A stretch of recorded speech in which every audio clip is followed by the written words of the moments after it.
গণভোটের ব্যাপারে না ভোট দেওয়ার আহ্বান জানায় জিএম কাদের রীতিমতো ঝড় তুলছে।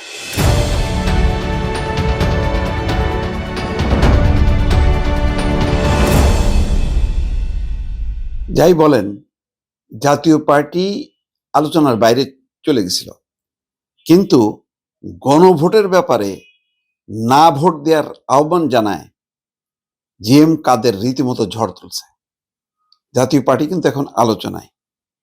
গণভোট বেআইনি এবং অবৈধ একথা বলছেন তিনি।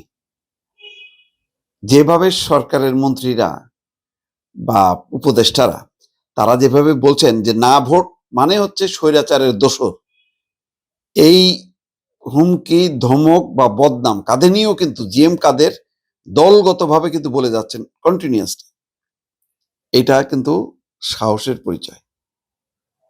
অর্থাৎ সবাই যখন পুরো রাষ্ট্র নেমে গেছে তখন ন্যায়ের পক্ষে সাহস করে বলার অন্তত একটা মানুষ পাওয়া গেল, তিনি হচ্ছেন জিএম কাদের।